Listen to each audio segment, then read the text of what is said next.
because I really don't know what I would do if I didn't have some work that I had to get to. Hello,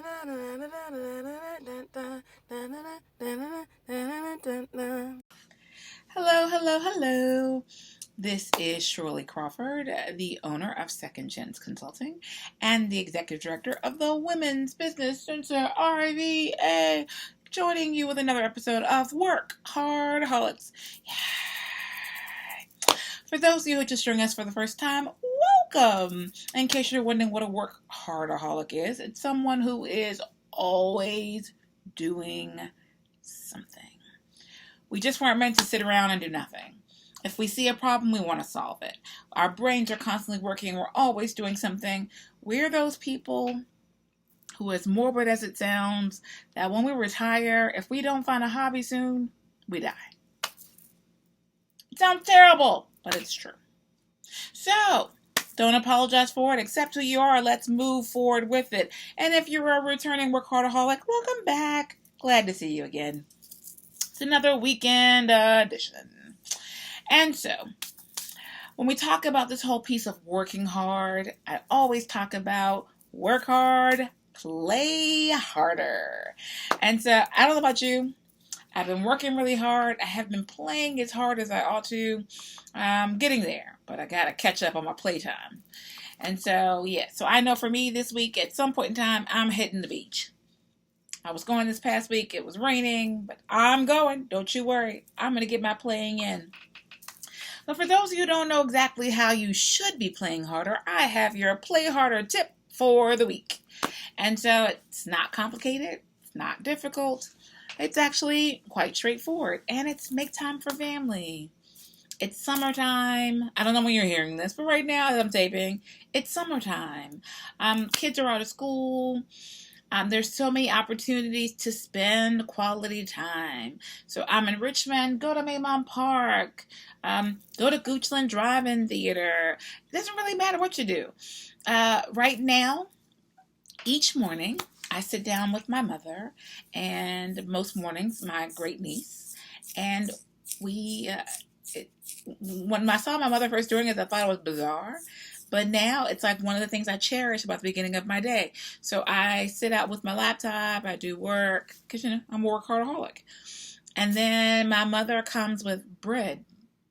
And then my great niece will come over and we'll all sit down, and she throws the bread out, and we sit there and watch the birds come eat it. I thought it was the bizarrest thing. I'm like, this is not a park, it's your front yard.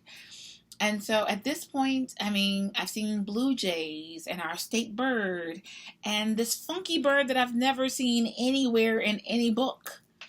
And it's really cool. And so now my great niece will walk up to me and she's like, birds, birds. She just turned 2. So it's really cute. She's like, birds, let's go, birds, birds. She doesn't do the let's, that's me. But it's just a sweet family moment. It costs nothing, day old bread. It's 50 cents, and we feed it to the birds, and we sit there 3 generations and watch them eat it. And I know it's something that I will remember for forever, and I think my great niece will remember too. And it's just family time. Now, for those of you who have dysfunctional families or non-existent families, make a new one. The point is to have someone other than you. So in my life, I am fortunate to have an amazing and big, I got a lot of people in my family. I'm one of 6. I have 12 nieces and nephews. 12 nieces and nephews, 3 great nieces, 2 great nephews. Pretty sure I got that right. Okay, so the point is I have family. Thanksgiving is like 20 or 30 people minimum. And so I'm always surrounded by family, and that's a beautiful thing. And it comes with its highs and its lows, but I wouldn't trade yours for mine at any time. But I also have a very tight-knit circle of amazing friends, who most of which I've known 6th grade, 9th grade, and we still get together. I might not see them all the time, but we still get together for birthdays or dinner or quarterly somethings, and that's important. Family balances you out. It softens your edges. I tell people, if you're in a meeting with me, first thing I tell people is that I take my mother's phone calls. I don't care who I'm meeting with. I will stop to take my mother's phone calls. That's That's what I value in my life. So my goals in life are to be able to travel at the drop of a dime. So like right now, I am mentally preparing myself because I think next year for my birthday I'm gonna go to Brazil. I'm pretty sure that's what I'm gonna do. And so passport, it's right there in my bag. You can't see it. It's right over there in my bag underneath my desk. I carry it with me all the time so that when opportunity knocks, I'm ready. So that's one of my biggest things is travel and family. It's my second. Travel and family. Those are my things. And so you have your own set of goals, but no matter what it is, you should always be making time for that circle. Because once again, it's all about that balance. Okay. So that's my play harder moment. Whoop, whoop, play hard. Enjoy your family. Or make a new family and enjoy them.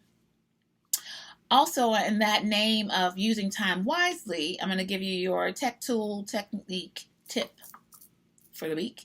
And it's Google Analytics. Did you see that coming? So here's the thing. I am a big Google fan. I know they're trying to rule the world and get into all your stuff. And it's true. And I kind of support it because the more Google products you use, the better your SEO, the better your rankings with them. It is what it is. And they give you so much for free. And so Google Analytics, you can use the free version. And what that will do is if you have a Gmail, if you have a Google account already, then you already have access. And they have a free version for most of us. And then if you're like me and you have, more extensive work to do, you might want to try the paid version. But the free version will help you to understand the visitors to your website because you all have a website, right? So it'll help you understand who's visiting, what they're engaging in. Because you're posting all this information, you're posting all this content, you're pouring out your heart. Does anybody care?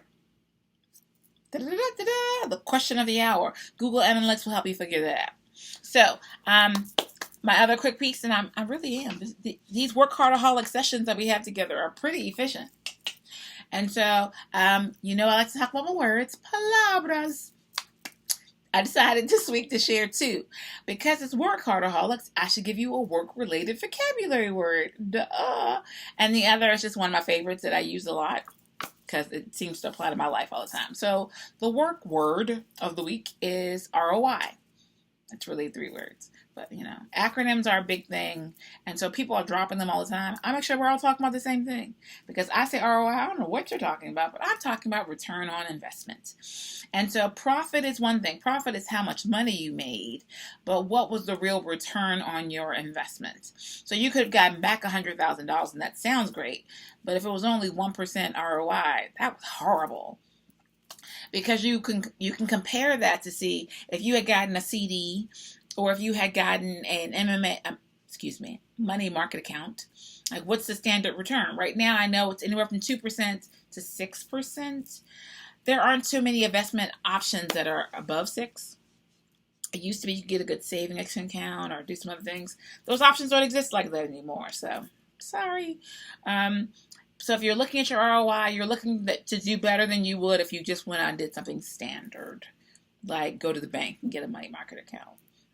So that's what you're looking to find out. So if you can get an ROI and it's 30% or 40%, woohoo, you're doing something. My standard vocabulary word for today is facetious. Facetious. And so I love that word. I use it a lot because people always think that I'm trying to be facetious. And I'm being so serious. And they think I'm jesting. I'm not sincere. And I'm like, no, I mean that. That's what I said exactly the way that I meant. I don't think I emote enough for people. And so they're not sure if I'm really being serious or if I'm having another sarcastic moment, which could be. I tend to be rather sarcastic. But facetious means just that. It means said in a humorous way, wasn't being serious, or being flippant and not being serious at a time where one would expect you to be. So those are my vocabulary words. I gave you your play harder tip. I gave you a tech tool technique. And that's pretty much it for me today. And so it's Sunday for me, so I'm about to do a little bit more work. Got a proposal to do tomorrow. And you enjoy your summer. Have some fun. Play hard. All right. In the meantime, live better, do better, be better, and happy entrepreneuring. Until next time, ta-ta! don't know what I would do if I didn't have some work that I had to get to. Da-da-da-da.